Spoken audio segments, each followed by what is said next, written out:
Hello, friends. Welcome to PK Technical World. Friends, today my topic is about the concept of objective correlative.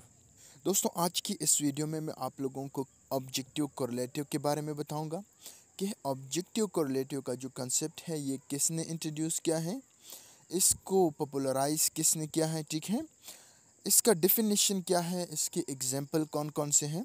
सबसे पहले आते हैं origin of objective correlative की तरफ कि इसकी ओरिजिन क्या है, इसको फर्स्ट किसने इंट्रोड्यूस किया है और इस पे काम किस किसने किया है। फिर उसकी डेफिनेशन की तरफ आएंगे। Objective correlative is a concept that is introduced for the first time in literature by T.S. Eliot in his essay Hamlet in His Problems. Before Eliot, this term was used by American poet and painter Washington Allston in 1914. But this term is popularized by T.S. Eliot because he used this term for the first time in his essay and explained that what is objective correlative. दोस्तों, objective correlative का जो concept है ये सबसे पहले किसने introduce किया था लिटरेचर में? टी.एस. एलियट ने, ठीक है। सबसे पहले इसको एक्सप्लेन किसने किया था? टी.एस. एलियट ने। सबसे पहले इसको अपने एसे में, मतलब एक फेमस एसे में किसने यूज़ किया था? टी.एस. एलियट ने, ठीक है। लेकिन दोस्तों, टी.एस. एलियट से पहले अमेरिकन एक पेंटर था, वॉशिंगटन एलिस्टन उसका नाम था। उसने 1914 में इस टर्म को यूज़ किया था, लेकिन इसको बाद में पॉपुलराइज किया टी.एस. एलियट ने, क्योंकि उसने इस टर्म को अपने एसे में यूज़ किया और इस टर्म को बाद में उसने एक्सप्लेन भी किया किस में, बायोग्राफिया लिटरेरिया में इसने इस टर्म को अच्छी तरह से फिर एक्सप्लेन कर दिया, ठीक है। दोस्तों, अब आते हैं डेफिनेशन ऑफ ऑब्जेक्टिव कोरिलेटिव की तरफ। Definition: According to T.S. Eliot, objective correlative is a way when a playwright, dramatist, or novelist wants to arise particular emotion, then he makes a web of different elements which are correlated, attached with each other, and the elements combinedly work together to express the emotion exactly occurring in the mind of the writer. दोस्तों, इस definition में T.S.. Elliott कहता है कि objective correlative ये एक ज़रिया है, तरीक़ेकार है जिसके थ्रू जो राइटर्स हैं, प्ले राइटर्स हैं, ड्रामाटिस्ट हैं, नावलिस्ट हैं, पोइट्स हजरात हैं, ये लोगों के इमोशंस को अराइज करते हैं। वो सैड इमोशन भी हो सकते हैं, हैप्पी इमोशन भी हो सकते हैं, ठीक है ना, और इसके अलावा हरर इमोशन भी हो सकते हैं। अक्सर जो टीचर्स होते हैं दोस्तों, वो कहते हैं कि ये सिर्फ हरर इमोशन से ताल्लुक़ रखता है, लेकिन ऑब्जेक्टिव कोरिलेटिव का ये जो फ्रेज़ है, ये जो कंसेप्ट है, ये इसमें डिफरेंट फीलिंग्स आते हैं, ठीक है। सैड भी हो सकते हैं, इसके अलावा लव फीलिंग भी हो सकते हैं, ठीक है, डिफरेंट हो सकते हैं, आप लोग मतलब मेंशन कर सकते हैं उसमें। तो ये इमोशन अराइज करते हैं, लेकिन with the help of some elements. वो एलिमेंट्स कौन कौन से हैं, वो एलिमेंट्स मैं आप लोगों को बताता हूँ, लेकिन इस डेफिनेशन को पहले पूरे कर लेते हैं। दोस्तों, दूसरी बात ये है कि ये सारे जो एलिमेंट्स हैं ये कंबाइनली वर्क करते हैं, ठीक है। फिर जाके राइटर की अपनी माइंड में जो इमोशंस होती है ना, वो लोगों की माइंड में भी अराइज कर लेते हैं। फॉर एग्जांपल, आप लोगों ने मूवीज़ देखी हो ना, डिफरेंट ड्रामास पढ़े होंगे, डिफरेंट प्लेस पढ़े होंगे। ये जो बंदा लिखता है ये उसकी अपनी ख्यालात होती है, ठीक है, अपनी जो फीलिंग्स होती हैं, उसकी दिल की जो फीलिंग्स होती है, उसके दिमाग की जो आइडियाज़ होते हैं ना, वो उसको ऐसे तरीके से अप्लाई करते हैं, ऐसे तरीके से अपने राइटिंग में लाते हैं, ऐसे तरीके से मूवी बना लेते हैं कि जब उसको पढ़ने वाला पढ़ता है, ठीक है, रीडर उसको पढ़ता है, या जो देखने वाला होता है, ऑडियंस होता है, या जो भी हो ना, मूवी देखने वाले होते हैं, तो उसकी जो इमोशन है वो अराइज हो जाते हैं, ठीक है, मूवी देखते देखते। तो ये इमोशन एक्चुअली किसके होते हैं? ये राइटर के होते हैं, ठीक है। लेकिन इन एलिमेंट्स के ज़रिए, इन एलिमेंट्स को जब वो राइटर मिला लेता है, ठीक है, तो उसके थ्रू यही इमोशन जो इसके दिल में है, उसके दिमाग में है, वो जो ऑडियंस है उसकी दिलों में भी उसको मतलब अराइज कर लेते हैं, ठीक है। अब आते हैं दूसरी डेफिनेशन की तरफ। When a writer wants to evoke arise the emotions of readers audience, he will combine different elements to create an impact over the readers. दोस्तों सेम बात है, जो 3 डेफिनेशन मैंने यहाँ पे लिखे हैं सेम बात है, लेकिन आप लोगों को जो भी अच्छा लगे वो आप लिख सकते हैं। लेकिन पेपर्स में आप लोग याद रखें कि जितने आप लोगों की डेफिनेशन ज़्यादा होंगे उतने आप लोगों का जो क्वेश्चन है वो लंबा होगा, और जितना आपका क्वेश्चन लंबा होगा उतने आपके मार्क्स ज़्यादा होंगे, ठीक है। ये आप लोग याद रखें। सारे टीचर्स कहते हैं कि आप लोग मेरे लिए एज इट एज चीज़ें लिखो, ठीक है, मेरे लिए क्वेश्चन लंबा ना करो। लेकिन जब आप लोग मतलब एज इट एज चीज़ें लिखते हैं, ठीक है ना, टू द पॉइंट चीज़ें लिख लेते हैं, क्वेश्चन को एक्सटेंड नहीं करते, तो आप लोगों को मार्क्स कम दिए जाते हैं। फिर आपको पेपर सेशन के दौरान कहा जाता है कि यार आपने कुछ लिखा ही नहीं था, ऐसी वो बहाने बना लेते हैं, ठीक है। तो आप लोगों ने कम से कम 2 या 3 डेफिनेशन तो याद रखने होंगे, ठीक है।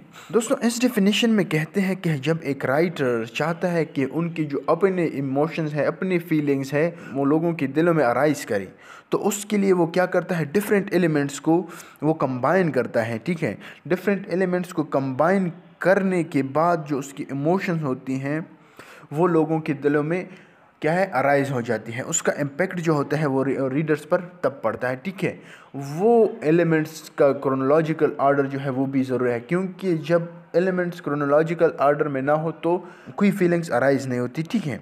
तीसरा डिफिनेशन है, objective correlative is the correlation of different elements which work together to arise the same emotion that is felt by the writers in his mind to arise in the mind of readers audience. तो दोस्तों ये वही बात है, आप लोगों को जो डिफिनेशन अच्छा लगे, ठीक है। मैं तो चाहता हूँ कि आप लोग तीनों की तीनों डिफिनेशन सीख लें, ठीक है। अब आते हैं एलिमेंट्स की तरफ कि एलिमेंट्स कौन कौन से होते हैं, वो कौन कौन से एलिमेंट्स होते हैं जिसके थ्रू हैप्पी जो इमोशंस है वो अराइज होते हैं, वो कौन कौन से एलिमेंट्स हैं जिसके थ्रू सैड जो इमोशन है वो अराइज होते हैं, और वो कौन कौन से एलिमेंट्स हैं जिसके थ्रू जो हरर इमोशन है वो अराइज होते हैं। दोस्तों आप लोगों ने एग्जाम्पल में भी तकरीबन 3 एग्जाम्पल मेंशन करने होंगे, ठीक है।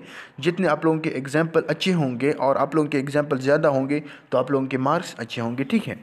पहले मैं आप लोगों को एक एग्जाम्पल देता हूँ। The main aim of horror movies are to make us terrify and frighten. दोस्तों जो राइटर्स होते हैं वो जब स्टोरी लिखते हैं, हरर स्टोरी लिखते हैं, या जो प्रोड्यूसर होते हैं वो हरर मूवी बनाते हैं, तो उसका मेन एम क्या होता है, ताकि लोगों को डराया जाए, ठीक है ना। लोगों के इंटरेस्ट, बाज़ लोग जो होते हैं वो हरर मूवीज़ देखते हैं ना, ठीक है। और मतलब उनका जो मेन एम है जो राइटर्स का, वो क्या है कि लोगों के दिलों में हरर इमोशंस है वो अराइज किए जाए। तो यहाँ पे मैंने लिखा है, so for making the readers frighten the writer will combine different elements. तो जब वो लोगों की दिलों में जो हरर इमोशंस है वो अराइज करना चाहते हैं तो उसको डिफरेंट एलिमेंट्स को कंबाइन करना होगा, ठीक है ना। अब फॉर एग्जांपल एक मूवी बन रही है ना, आप लोगों ने ट्वाइलाइट देखा होगा, इसके अलावा डिफरेंट मूवीज़ देखे होंगे ना।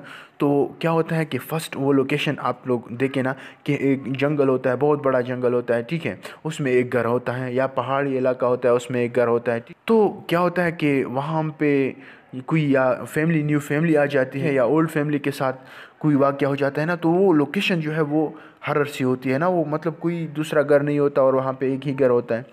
टाइम क्या होता है, टाइम नाइट होता है, और जो अक्सर औकात जो ये हरर सीन क्रिएट होते हैं नाइट के वक्त ही क्रिएट होता है, ठीक है। दूसरा डिफरेंट साउंड, तो आप लोग देख सकते हैं कि जब मूवी में नाइट हो और इसके अलावा मतलब जंगल हो तो वहाँ पे तो फॉक्स होंगी ना, लोमड़ियाँ होंगी, गिद्दड़ होंगे, ठीक है, बिल्लियाँ होंगी, डिफरेंट उल्लू, डिफरेंट परिंदों की आवाज़ें मतलब वहाँ पे आएगी ना। तो वो और भी हरर सीन क्रिएट कर लेते हैं। वहाँ पे एक आवाज़ आती है ना हवा की जंगल में, तो वो भी एक अजीब किस्म का सीन क्रिएट करता है ना। और फिर बैकग्राउंड म्यूज़िक भी होता है, ठीक है, वो भी अलग सा सिस्टम होता है, ठीक है। फॉरेस्ट, वो जंगल की बात मैंने की। ग्रेवयार्ड, अक्सर औकात जो मूवी बनाई जाती है वो कब्रिस्तानों में बनाई जाती है। वहाँ पे कब्रिस्तान होगा जहाँ से मतलब मुर्दे ज़िंदा निकल के आएंगे ना, और अजीब अजीब किस्म के जिन्नात होंगे वहाँ पे। डिफरेंट किस्म की वो सीनरी क्रिएट करते हैं राइटर्स, ठीक है। So finally, by this combination of these elements, writer achieve his main objective to arise fear in the minds of readers। दोस्तों जब ये राइटर्स ये सारे एलिमेंट्स को कंबाइन कर लेता है, ठीक है, एक मूवी बना लेता है, एक ड्रामा क्रिएट कर लेता है, एक ड्रामा या नावल लिख लेता है, तो फाइनली क्या होता है कि जब रीडर उसको पढ़ते हैं तो उसकी जो इमोशंस होते हैं वो अराइज होते हैं, ठीक है। तो दोस्तों ये था एक एग्जांपल जो हरर इमोशन से मैंने लिया। अब एक मैं लेता हूँ लव ड्रामा से। तो इसका क्या मकसद होता है, लव मूवीज़ का क्या मकसद होता है? लव मूवीज़ का सिंपली मकसद ये होता है कि लोगों के दिलों में लव इमोशन जो है वो अराइज करें। तो उसके लिए वो क्या कर लेता है, इसके लिए वो डिफरेंट एलिमेंट मतलब ले लेता है। एलिमेंट्स कौन कौन से होते हैं, ठीक है? एक तो मौसम है।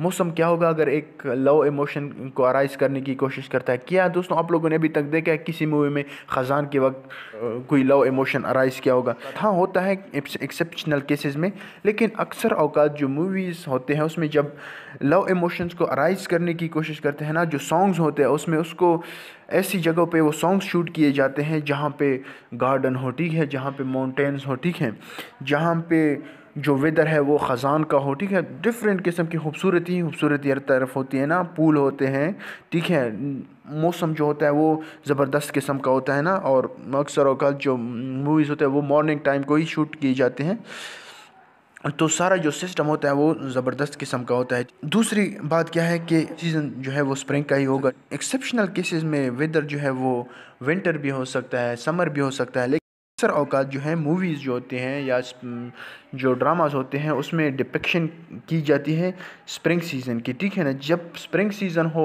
गार्डन्स हो, अच्छी सी हवा चल रही हो ना, तो इससे इंसान की जो लव इमोशन है वो ज़्यादा अराइज हो जाते हैं। बैकग्राउंड म्यूज़िक दोस्तों, जब दो लवर्स एक मूवी में बात करते हैं ना, तो आप लोगों ने देखा होगा कि जब मतलब वो एक दूसरे को इज़हार मोहब्बत करते हैं तो वहाँ पे एक बैकग्राउंड म्यूज़िक होता है ना, अजीब किस्म का, खूबसूरत सा ना, जो कि दिल पे लगता है। गार्डन होता है, फ्लावर्स होते हैं। अक्सर औकात दोस्तों आप लोगों ने देखा होगा कि जो लव की वो होती है ना, लव का इजहार करता है जो हीरो है वो हीरोइन से, तो अक्सर गार्डन में ही किया जाता है, ठीक है, या ऐसी खूबसूरत जगह पे ना।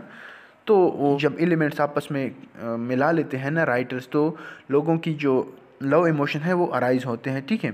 आप लोग किसी मतलब एक मूवी को देखें, ठीक है ना, कि जब उसमें लव जो फीलिंग्स हैं, जो लव इमोशंस हैं वो अराइज किए जाते हैं, तो पहले क्या करता है कि वहाँ पे मौसम देखा जाता है कि ये मौसम कौन सा है। फिर देखा जाता है कि वहाँ पे जो मतलब ये गार्डन है, ये पहाड़ है, ये टाइम कौन सा टाइम है, मॉर्निंग का टाइम है, इवनिंग का टाइम है, नाइट का टाइम है। दोस्तों आप लोगों ने ये भी टाइमिंग का भी देखा होगा ना कि कभी भी किसी ने जो राइटर्स है उसने ये नहीं किया कि नाइट को उसने प्रपोज़ किया, ठीक है, या जो है रात के वक्त उसको प्रपोज़ किया, लेकिन अक्सर औकात जो राइटर्स होते हैं या मूवी के जो प्रोड्यूसर होते हैं वो मॉर्निंग टाइम को ही जो लवर्स हैं वो आपस में मिला लेते हैं, ठीक है। तो उसमें लोकेशन हो गया, टाइम हो गया, म्यूज़िक हो गया, बैकग्राउंड म्यूज़िक हो गया, ये जो जितनी भी रैन का मौसम है, अक्सर औकात आप लोगों ने ये भी देखा होगा कि बारिश होती है, ठीक है ना, बारिश में ज़बरदस्त किस्म का मिलाप होता है ना। तो ये लव इमोशन हो गए। अब सैड इमोशन आप लोग देखें कि जब एक बंदा सैड होता है ना, तो वो किसी अकेला तन्हाई में चला जाता है, ठीक है, या चला जाता है किसी दरिया के किनारे चला जाता है, तो वहाँ पे क्या होता है कि तन्हाई होती है, ठीक है, अकेले जो पानी की आवाज़ आती है ना अजीब किस्म की, तो और भी जो लोगों की इमोशन है वो अराइज कर लेते हैं। दूसरी बात यह है कि वो अकेला होता है, ठीक है ना, अकेले में जो उसकी जो मतलब इमेजरी बनती है उसकी जहन में ना, और जो मतलब उसको जहन में ख़यालात आते हैं वो भी डिफरेंट होते हैं। अक्सर औकात जो वो सैडनेस में अपने आप से बातें भी कर लेता है, ठीक है, और जो पत्थर फेंकता रहता है ना। तो इसी तरह से ये डिफरेंट एलिमेंट्स को जब मिला लेते हैं तो उसकी जो ड्रामा है या उसकी ने जो नावल लिखा है वो जब राइटर पढ़ लेते हैं तो क्या होता है कि उसकी जो इमोशंस हैं, रीडर्स की इमोशंस हैं, वो भी अराइज होते हैं। उसकी दिल में भी एक पिटी सा क्रिएट होता है ना उस बंदे के लिए। अक्सर औकात आप लोगों ने देखा होगा कि जब ये ड्रामा होते हैं ना, पाकिस्तानी जो ड्रामा होते हैं, अक्सर औकात जब लोग देखते हैं तो वो रोने लग जाते हैं ना, बहुत सैड हो जाते हैं। तो उसकी जो एलिमेंट्स हैं वो ऐसे ही पिरोए होते हैं एक दूसरे से कि इंसान की इमोशन खुद ब खुद अराइज हो जाती हैं, ठीक है। तो दोस्तों ये था ऑब्जेक्टिव कोरिलेटिव। अगर आप लोगों को इसमें कोई प्रॉब्लम है तो आप लोग बेशक मुझसे व्हाट्सएप पर कम्युनिकेशन कर सकते हैं। अगर ना हो तो आप लोग कमेंट बॉक्स में मेंशन कर सकते हैं। Thank you very much.